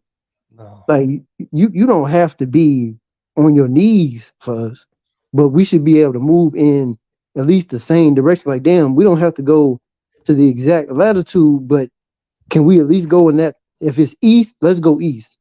Yeah. You shouldn't be going west when black men are trying to go east. Yeah. And I just recognized there was way too much of a split between the two. And I wasn't about to put myself out there and be on some no-flight list and have on the goddamn FBI registry and people looking for me because I'm out here talking crazy and I might get some years because I've jumped on somebody for a black woman. They're not about to have me out here like Malcolm was, like Dr. King was, and now y'all out here trying to say, oh, they weren't really good men because they did. Oh, no. Yeah. No, that won't be me. That won't be my children hearing that in 30 years. No, sir. Man. No, sir. That's some of the coldest shit I've ever heard, man. They down, but my man, Big Man 7917 said Umar defends ABWs because they pay him Cash Apps and PayPal. And that's a very interesting point that you brought up, especially on the eve of Kevin Samuel's return to the ancestors. Okay, Cerebral Inquirer, simping ain't easy, and it's worse than a bullet. Yep, that's a good point. Thank you so much, brothers. Let me see who else we got. Howler Sky. No one else is perfect either. They still align. That's my whole point. Here's the thing, and I want to lay this out. The floor is open. Anybody else who wants to come in, we got room, we got space, we got time. Fellas, a lot of these simps got into the simping, and they got into defending these. And my man Black Ronan, I got to get you in so you can speak first, but I want you to address this question because I want to get this a robust conversation. A lot of these black men, Derek Jackson, the brother just mentioned, Umar Johnson, Boyce Watkins, they get a lot of support from black women. They get monetary support from black women. Black women come to their programs. Black women buy their books. See what I mean? Black women give them thousands and thousands of dollars. So, of course, they're going to go where the money is. Here's what changed that. Tell me I'm wrong. Tell me I'm lying. When Kevin Samuels came through and we saw and they saw he was making hundreds of thousands of dollars a month for speaking the truth to black women in an eloquent way, it made all of them grow hair on their balls. And they thought, damn, you mean I can talk honestly about black women and be more genuine and still get paid? Yeah, you can. And Kevin showed that. How did he know? He knew because he'd been on the internet for 5, 6, 7, 8, 9 years, and he knew what was on the minds of black men. Black men were looking for someone who was willing to speak up to these lovely ladies and put them in their place, and they were willing to pay Kevin Samuels to do it. Obsidian said this, y'all pay Kevin Samuels to whoop that trick. The other night, look how much money I made the other night whooping them tricks. Y'all love it. When I'm whooping tricks and calling them these dusty, no good, ratchet, rowdy ragamuffins, Oh, that 150, 250. I can't sustain that energy. That ain't me. You see what I'm saying? I can't do it. But the bottom line is that's what you want. And so these cats saw that and they start coming out. Well, maybe we can do it. But see, it's too late for them because the brothers don't believe them. You see what I mean? And they not authentic with it. Those of us who know Kevin used to roast dudes all the mother. Nigga, your dick small, the bitch ain't gonna get nothing, you fat, you ain't got no good. Kevin used to go hard on motherfuckers, man. So we were like, this is who they, and you low-key bitchy with it too. It's like, damn, this nigga is fucking, like this nigga really mean that shit. That's that evil English teacher that you had in the motherfucking 11th grade, you dusty ass motherfucker coming up here looking like you're working at a motherfucking goddamn mechanic shop talking shit. Fuck you, nigga. That was Kevin. You see what I'm saying? And we were like, oh damn. Everybody had that one teacher, that top teacher to sit up. Hi, come on in. You motherfuckers late. Come on in. And y'all don't do shit but sit up there and roast each other all day. And I had a motherfucking teacher like that. Mr. Lorenzo. Right. In private school. Had an afro. He would sit up and roast niggas all what you niggas want to do. You know what I'm saying? Probably had a little 38 special on him and wish a motherfucker would run up. But that was dude, you know what I mean? And so he was authentic. Yeah, but you're not gonna get that from a Umar. He can't pivot. The floor is open, fellas, man. Matter of fact, Garvey and Alan, man, y'all regulate this thing. I'm gonna be right back. I gotta get some water, but you just So I had a teacher like that. His name was Mr. Lorenzo. He was my math teacher. That dude used to throw books at us when we got an answer wrong, and he used to cuss us out up and down. He used to end with everything, and he was and you know why? Because he was a former gang disciple. So he can get away with that. And he joined, and he was he went to the Vietnam War. So he was just a Rottweiler and a pit bull bred together. Like he was just a different type of dude, and everybody was scared of him. Even the gangbangers in school were scared of him, and they used to call him OG. And if he saw him smoking or hanging around someplace, he'd start walking towards them. They would start scattering. And these were gangbangers. Like one kid shot another kid the other week, and he was running away from him. That's the example. But that's the example of what these women see. One thing about Umar Johnson, it's best to be feared than loved. I bet you if he, instead of pandering, if he was, a little bit more, stringent, I bet you they wouldn't be disrespecting his name on social media and all over the TVs and all over that. You know what I'm saying? And to me, you don't think so? They still would. I think to me, I left the ABWs alone a long time ago. So to me, I was in that in between. I was the educated, but I also came from the streets. I was blessed to have OGs to say, hey man, you don't want to be out in the streets. I just spent 20 years in the pen. You don't want to be doing that. I was lucky enough and blessed enough to have that guidance. Not too many men nowadays have that guidance. And you look at the females, what the main thing these females want? They want the educated thug. Come on, man. It's like, that's like a man, it's like getting hit by a meteor and winning the lotto at the same time. That's not going to happen. So you got to be realistic. These women got to be realistic. These men got to be realistic. These pander guys, it's going to come back to bite you. You know what I'm saying? Even though they taking money from them females, say one thing wrong, they're going to be on you and they're going to turn on you. So you got to understand that if females is your main customer, you're going to get that type of response if it's coming from a female audience. Yeah, and one thing I hate is that nowadays. My bad. No, I'll make okay. My grandfather was ex-military in a foreign country, lieutenant commander during the time of Papa Doc, and he didn't play around with women. And the women around him were always soft. Even his wife, who was very cantankerous at times, she chose her battles with him.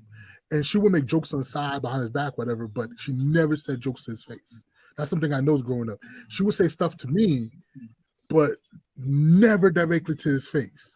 And my uncle, I don't think he really understood. Now I understand, but I don't know. He understood that it was a fear of my grandfather. It was respect of what my grandfather respect. done in the past, the future, and the future. Because she knew that this dude was a pit bull. He was a dog. He's a war dog, and was not afraid to fight or fight for his family. So she had respect for him, a deep, deep respect for him. So she always kept her mouth like, but she always like talk shit about his back, but she would never say that directly to his face because she knows she would never win. But when the word war of words, but all the men, I always noticed, all the men, including me, we always accurate. It was like we all knew who the lion. We were the cubs, and we all knew who the lion was when we were around him. You know what I mean? So the only person I would say that I ever challenged was with my brother, but my brother's a little nut.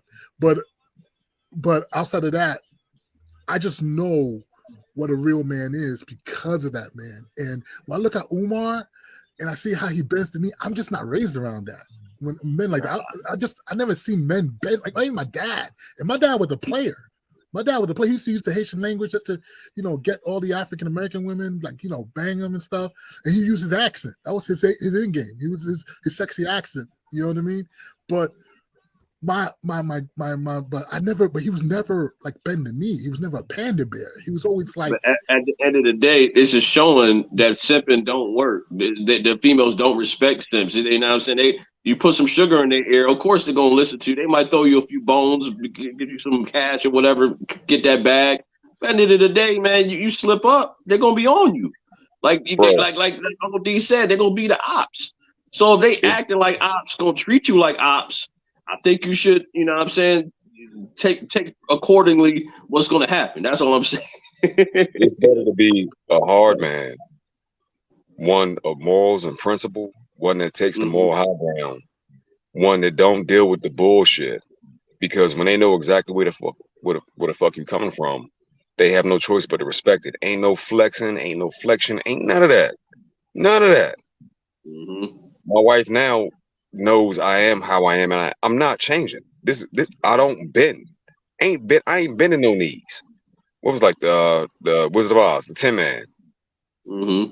I can't bend these knees, baby. I can't do it. Straight up. Because the not moment even for a marriage proposal. Say not even for a marriage proposal.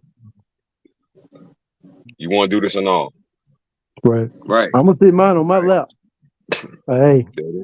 What's up? A real submissive woman will respect that and move forward with that, because at the same time, women look toward men for leadership.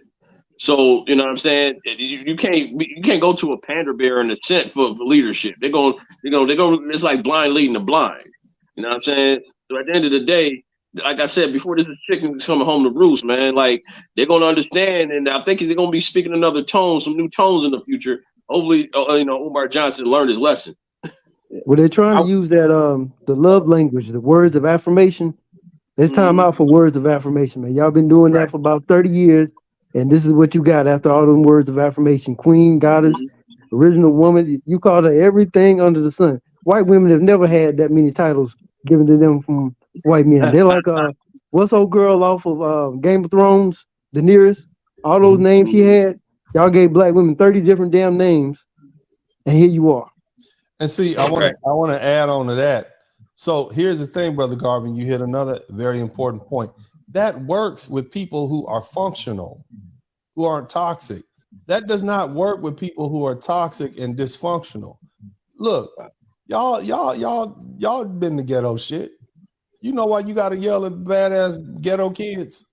Because they're not going to listen to little Johnny. Come on, sit down and put your hands together and do your work. You got to damn near cuss them out because they have been raised in a dysfunctional environment. If you're dealing with dysfunction, you got to be dysfunctional just to get your point across. And that's what I find. So now think about it. For 40 years, 50 years, the black community has been dysfunctional, and you're trying to uplift them with positive, reassuring words. Yes, queen, you're beautiful, queen. All they like, nigga, you full of shit. You trying to run game on me, and it makes them not trust you because they know they're not a queen. I just got my stanky coochie ass off the stripper pole, and you out here calling me a motherfucking queen. You see what I'm saying? I know you're lying. And if it's one thing that women know good is how to sniff out simps. Women have more emotional intelligence before the age of 16 than most grown men have by the time they 35. And so they recognize when a man is being disingenuous with them. That's how they evolved.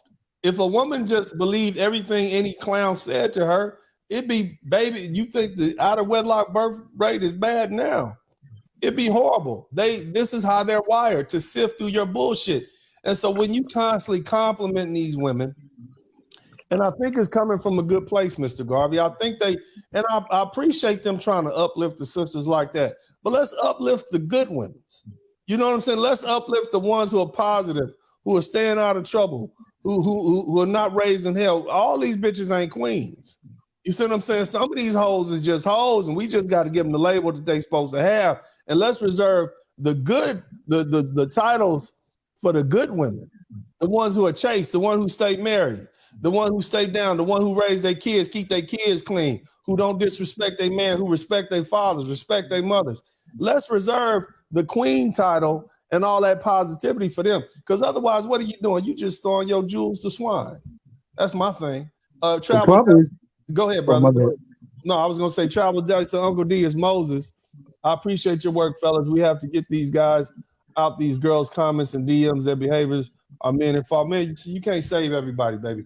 But my man Chef Bezin said, thank you for the business class. Thank you for the super chat. But go ahead, Mr. Garvin. All you brothers, it's open, man. Go ahead. You see what I'm saying, though? Positive enforcement for positive people, that works. Positive reinforcements for negative motherfuckers is like water off a duck's back. But go ahead. You gotta basically threaten people, threaten their life just to get their point across. Because I work with nonprofits that went with politicians and got state money and money involved for training programs to help people to get training for jobs. All that work we did, and we supposed to get 50 people. Guess how many people showed up? Only 3. Yeah. And the government spent over $100 million for this project. So after that point in time, I'm like, you know what? If they don't want to do better, then listen, let it happen, man. You got to do for yourself. You know what I'm saying? Let me get y'all more to that point. Mr. Allen, you want something to add? And I know Pharaoh Ishmael, you've been quiet too, bro. What else you want to throw in there, Mr. Allen? People don't want to do better. They want the freedom to bitch about their circumstance and situation and not have you say anything about them bitching and not moving. They don't want to do better, bro. That's why it was set up and only 3 people, $100 million spent. It was crazy, bro. Like everybody in the organization was looking at each other. This was a black-led nonprofit.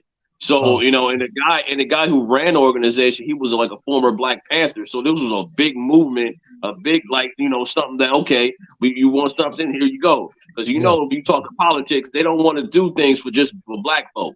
But somehow he made it happen. And when that happened, that's when I learned. And that's in my mid-30s, and I was in my career doing my thing. Because, even though I came from the street, I told myself, I'm like, listen, if I'm going to come to work every day, I'm going to come to work suited and booted. I'm going to come to work with a suit on. So then when the young kids see a black man, it's not just in a jersey or some baggy pants. It's something professional. I took pride in that. You know what I'm saying? But at the end of the day, when only 3 people showed up for the program, and everybody after it was a big letdown.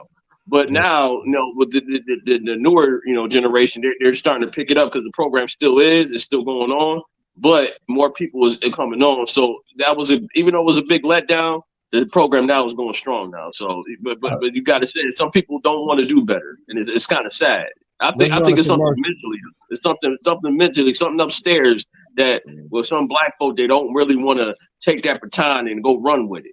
You know what I'm saying? It's not a commercial. We'll be right back.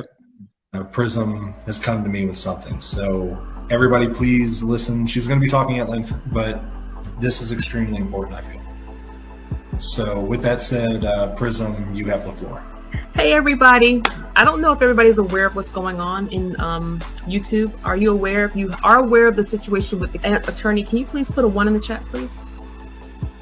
Everybody put a 1 in the chat if you know what person we're talking about. If you don't, basically we have a lawyer who's positioning himself to be the next Kevin Samuels. But Kevin Samuels, what people would make fun of him and stuff wasn't that dangerous. This guy, if he has his way, is going to be. This guy's a problem, and it's something that needs to be addressed. Welcome back to the broadcast. Look, man, I need y'all to do me a favor. I need everybody who's here to do me a favor. I need y'all to hit a number one. Hit the number one in the chat room because we got to get this algorithm sparked up. YouTube is doing a lot to kind of fool with people. A lot of people not getting notifications. They don't realize I'm live until like tomorrow, or I even put a broadcast up. So hit the number one button. The other thing I need you to do is we got like almost 700 people in the chat room. I remember back we used to have like 20 people in the chat room. Some of y'all was here. We was talking about military shit. It'd be like 20 people in the chat room. We'll be talking about, yeah, you know what I'm saying? So you shot them all, we moved away from that. But I do want to go back to some of that stuff, and I've been throwing it in when I can because I think that's important too for us to look at the black men that came before us. But the other thing I need y'all to do is if you're enjoying the broadcast, you appreciate this, please hit the thumbs up button. We got like 460 some odd people. I need y'all to hit the thumbs up button. Let's get those numbers up. And for you guys who are seeing this on the rebroadcast, you're seeing this live, man, go ahead and hit the thumbs up button, man. That don't cost you nothing. You understand what I'm saying? Just go ahead and do that for me. I appreciate that. Here's the thing, and I want to get back, and I want to lay this down. I want to make this real for everybody. What's popping right now is a passport, bro. And Brother Garvey, in his brilliance, he came up with something and he explained something. I want to dig a little deeper into that. There was a time when black men would deal with this toxicity that's coming from these lovely ladies, largely because we didn't have a choice, largely because we was bound by black pride and stand down with the team. You know what I'm saying? So we'll deal with a loudmouth, ratchet broad that's cussing us out and call us names. She'll call us a motherfucker. We'll be a punk ass bitch nigga, and she'll be a bitch ass, bitchy bitch, hoe ass. And do it there, fuck, and have another baby and just move on. You see what I'm saying? But black men got tired of that. And largely it happened because a lot of these brothers have reached the middle class. 63% of black men in America, by the time they hit middle age, which is over 30 basically, are in the middle class, upper middle class, or rich. And here's what happens the older you get. You want your peace of mind. And if you got money that comes along with being in the middle class, you got $300 to take your ass down to Punta Cana on that Southwest Airlines flight. You know what I mean? You go down there for a week, you good. And if you can go down there and get your little peace of mind and get your little piece of ass while you down there, create a little relationship, she got 3 other motherfuckers just like you, but fuck it, you in the running. That's all that matters, player. That's all that matters. But bottom line is, black men and women willing to pay for their peace now. And they would rather get a passport because we know how to deal with dysfunctional ass broads. We know how to do it. Shout out to my man Felix Ola Batuyi. Thank you so much, brother. And Laverne Gibbs. We've been dealing with dysfunctional black women for hundreds of years now, but we don't want to do it anymore. See, we don't want to do it anymore. We know how to cuss a bitch out, because that's some people, that's the only language they speak. You got to literally cuss them out and talk bad about them and be ratchet with them. But now we like, nah, we don't want that. We rather be by ourselves than do all that. Life is too difficult and life is too short. And that's another reason why brothers are like, either I'm going to be alone, I'm going to get try this passport thing. So when you brought up the fact, brother, that they only understand toxicity, when you brought up the fact that we're calling these women queens and goddesses, in reality, we need somebody like Kevin Samuels. I go a little bit to talking. I don't talk to women.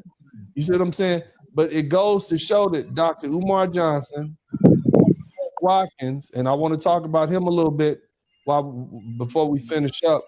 They've been going about it wrong for the past 10 years. You're not going to get the results you want. You got to speak to these bitches harshly in order for them to understand. Tell me I'm lying. Go ahead. No, that's the truth. You're telling the truth, man. The most respect I've had from women were women that told me that I had a little bit of a mean streak. And I don't consider myself a mean guy. But the women that were easiest for me to deal with, they said something along those lines that they didn't really always know what I was going to do. And then 2, that I was kind of mean sometimes. Man, I'll write in my book. But go ahead. Who will go ahead? Go ahead. I'll just say that because let me tell you what, bro. What he's saying is you pay the price for being a simp. It's a lot of you motherfuckers that tricked off a lot of money on some hoes, and that bitch didn't give you no pussy. But then that motherfucker that treated her like shit, told her she wasn't shit. She studied getting her back banged out by him. The women you do the most for will do the least for your ass. They're gonna put you up on that shelf. What's that? What they used to call that shit back in the day? They called the friend zone. They put you in the friend zone. They fucking Pookie and Ray Ray, and you ain't getting no pussy. But guess what you did, nigga? You calling her every morning. Hey, you think it's your birthday? Good morning, beautiful. Girl, what you gonna do? You popping bottles. You taking this bitch to the Ruth Chris and all these other restaurants. You're a simp. And let me lay this out for y'all. I want y'all. Let me step back off this motherfucking screen. Dr. Boyce Watkins. Dr. Umar Johnson, these women see you as simps, and now you're getting the simp treatment. And we've been telling you for years, stop simping over these broads. That's what these brothers, it's the same thing your homie would tell you, look, man, that bitch ain't talking. Look, this bitch is fucking everybody in the neighborhood, and you trying to be nice to the bitch. You walking the bitch home, you holding her books and shit, and she getting her back blown out in the back of the homie 67 Chevrolet. You understand? Uncle D. You see what I mean? Uncle D, your homeboy will pull you aside. Go ahead. Your homeboys will pull you aside and tell you the 411. Yeah. You know what I'm saying? If they really love you, if your homeboys really love you, they'll say, hey man, you doing this, that, and the third while you was at work.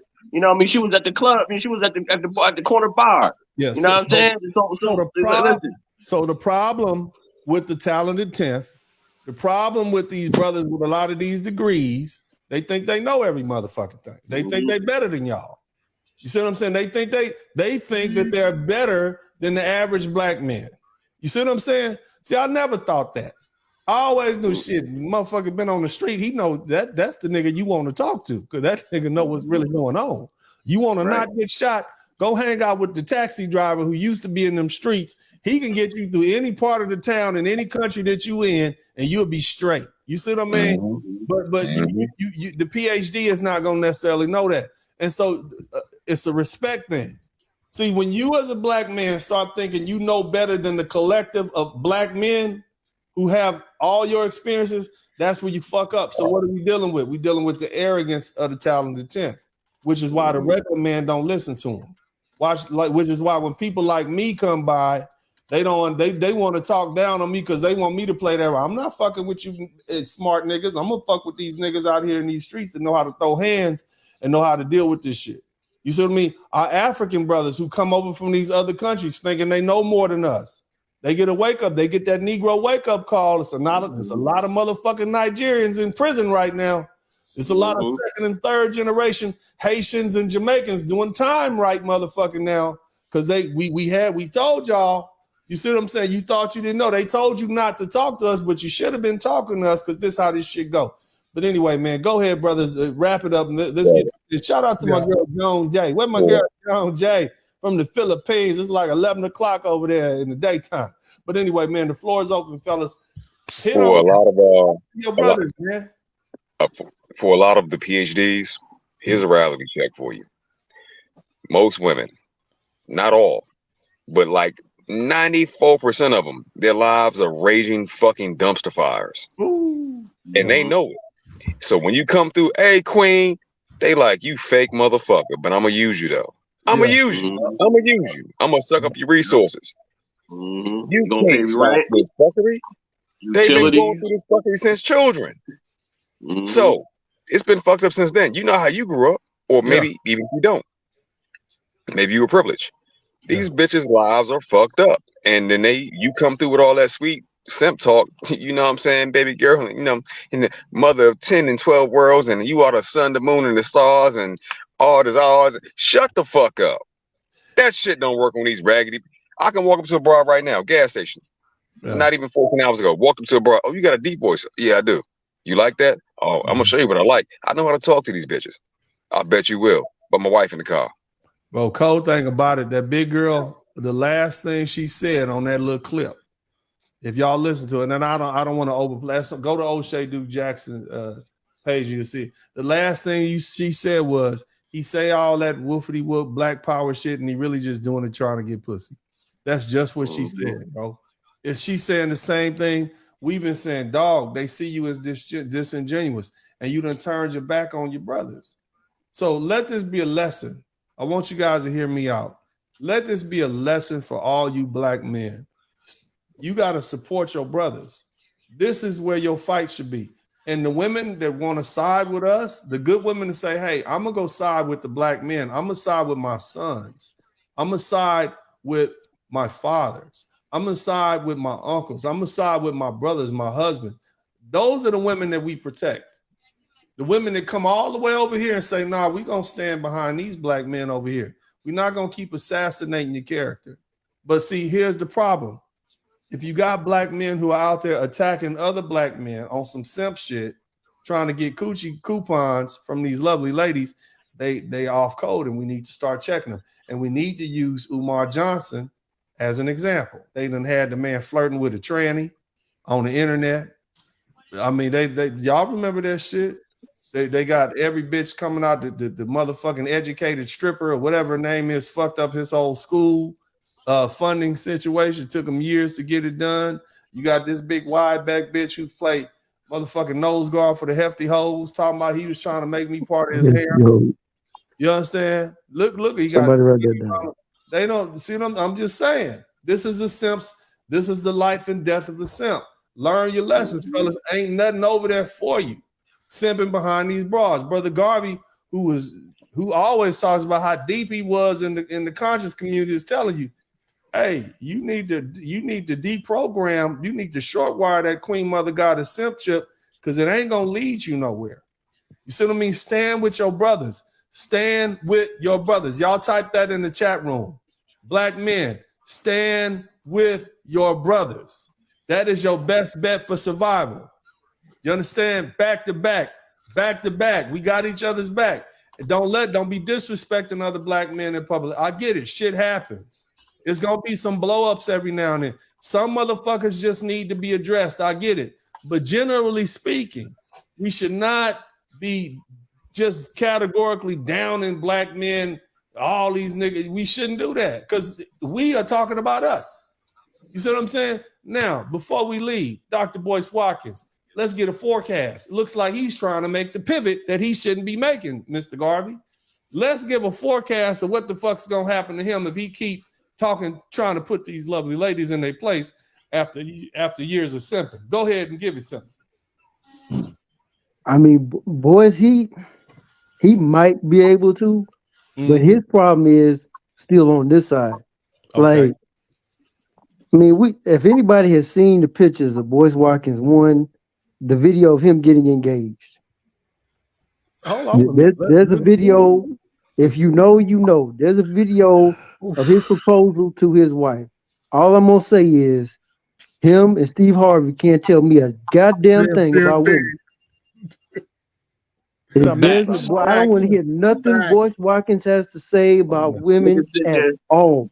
Right. They can sit there and talk until their face turn blue. We ain't listening. Everybody who's seen that video knows what I'm talking about. There's no damn way. Sad. It was sad. I mean, hey, marry whoever you want to marry. I got a question for y'all. I got a question for y'all though. If they speaking all these good talking points and about relationships and all that, and you see them simping and failing and simping, what makes you think they have credibility? You know what I'm saying? Like, that's my point. Like, he can't come back. That's what hurt he can't come back to us. He can't come back to us. It didn't work. Now you want to come over here. What are you really going to tell us that we haven't already been saying? I don't want to hear it because he cried more than a bitch. See, I wasn't going to say it. See, Mr. Allen, I wasn't going to say it, man. You accept me and love me. You bitch ass, soft ass, shaman's ass. And then on top of that, oh yeah. And then on top of that, the whole picture of him, the bride, and Willie D. Willie D explained it though. If you've seen the picture, he broke it down though. But you watch Willie D clip on it. I know what Willie D said, but I know what I saw. I feel you. I know what he said. I know what I saw. I'm happy the brother's married. Look, I'm happy the brother's married. Look, he's a married man. I don't know what happened. all I'm saying is, Hey. like, brother, for years you've been He gotta talking sit to down. brothers telling us. He gotta sit down. You got to sit down for a minute. You got to bring somebody else. Bring some young blood up in there, man. Because I don't think he go. I don't think his friend go home. Well, let me just get my brief synopsis is, brother, you can't have for years, defended these lovely ladies and their toxic behavior, and then turn around and begin to chastise them for that toxic behavior and be considered genuine. Those women are going to begin to attack you. You see what I mean? And you can't come home to the brothers because the brothers are already looking at you side eye. These brothers right here looking at you side eye because, like, it seems like you soft. Basically what y'all saying. And I'm not saying, it was an emotional moment, beautiful thing. It's a beautiful, I'm happy you found the woman of your life. You love her. God bless you. I believe in brothers getting married. Happy you happy. But these brothers are like, dog, you out here talking shit about us, and now you see what we've been complaining about, and you're going to talk about these broads. We don't believe you, first of all. And what I'm saying is, from based on what I see happening to Dr. Umar Johnson and all the rest of them, they're going to turn on him. So it goes back to my same conclusion as earlier. Side with your brothers, man. You live and die with black men. If you're a black man in America, you live and die with black men. Defend our reputation at all costs. That's all I'm saying, baby. But either way, God bless you, brothers. Brother Garvey, always good to have you here. Mr. Allen, always good to have you. Sigma Black Ronin, my man, and Black Samurai. Thank you, brother, fellas, for coming through, man. I appreciate y'all. Shout out to everybody in the chat room. Remember, hit that thumbs up button on your way in and on your way out if you appreciate what I'm doing. We went a little bit over tonight. I try to keep it under 2 hours for the purpose of rebroadcast, but I think this was necessary. Other than that, man, this is Uncle D, and as I always say at this time, I'm out.